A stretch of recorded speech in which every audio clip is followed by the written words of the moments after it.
Eventually, whenever I get to middle age, maybe this will be the car I get. This 15 Corvette, which is way high on price, but that's another story. Been in an accident, among other things.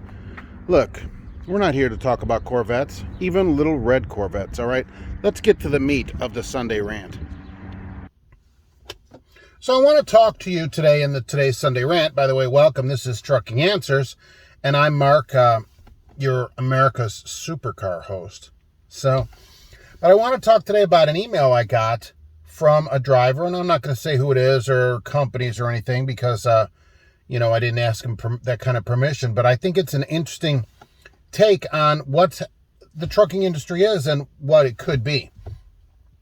So see what you think about this. The driver writes to me, and he writes, "Dear Mark, I have a long-distance dedication." No, okay, so he didn't have a long-distance dedication, but what he does have is a problem. His truck broke down, and he was stuck 14 days, which is amazing that a company would leave you somewhere 14 days. But so be it. And he said that he gets $100 a day after 24 hours, which we'll come back to that in a minute and what I think about that.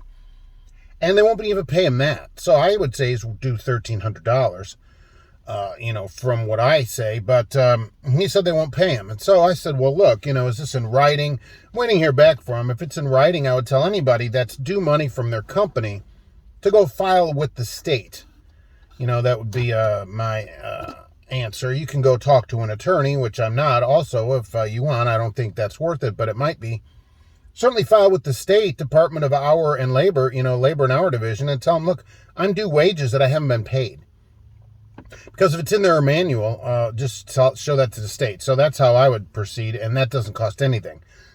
But the real problem is, why does a company think it's okay for you to sit 24 hours with no pay, and then more days with $100 a day of pay? See, that's the thing. Why do we allow that, and why do companies think that's okay? Well, Mark, we're not making any money. Well, that's not my problem. Again, right, if I'm at work, you have to pay me. If I came into this, I always go to the 15-year-old at Burger King, right? They come into work and the machines aren't working, but the company says, well, we're broke down, but you have to stay here until we get the machines fixed. Do you think they get paid for that time? Let me tell you what, they do. They get paid their rate for that time, not some different rate, not we'll give you $20 a day rate. They get paid. If the company makes you stay at work, they need to pay you whatever you make a day. That's my opinion, and that's the only way I would do it. Now, I've never in my whole career sat 14 days waiting for a truck. That's crazy.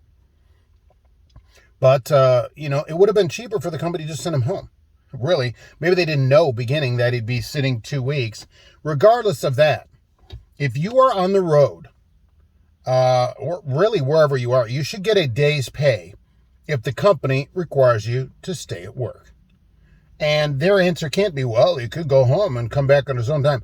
No, you sent him out there, you get him back. Okay, period. Simple as that. He's commuting to his workplace, and then you send him somewhere else in the truck. You got to get him back to his car or wherever that is. This $100 a day, waiting 24 hours, stop doing that. Stop accepting that. That kind of thing bothers me, and it bothers me more, I guess. I don't know if it bothers me more that companies only pay $100 or that drivers accept it. I guess that drivers accept it because companies will pay the minimum possible. I'm surprised some companies don't even give you that. So companies will pay the minimum. Don't accept it. I ultimately told them, I said, look, also you should quit. Get the money and quit, or file and quit. If they don't give you the money, quit, because that place is not worth working. Any place that doesn't pay you a day's pay, I would like to hear from them what the excuse is that you would send somebody out. There's nothing that they do, and then you don't pay them.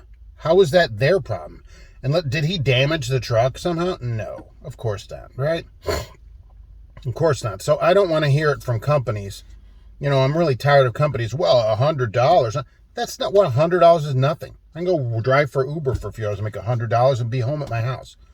Okay, so to give somebody, when you call a professional, oh, heroes, they're heroes, $100. Here's a C note.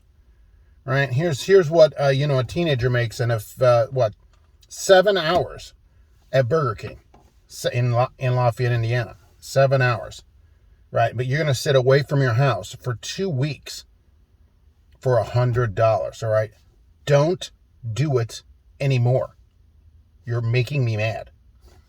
All right, look, it does hold everybody back in the industry. The only reason they do it is because you'll accept it. You'll sit there and go, well, $100.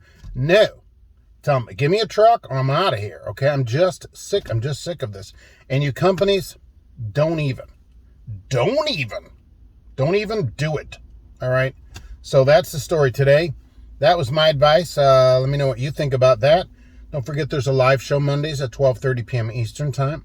All right, so I hope to see you there right here on this same bat channel at a different bat time. And also, Trucking Answers, the podcast, on Tuesdays and Fridays at the moment. So download that to your favorite podcast player. We'll see you on the live show, and thanks for watching.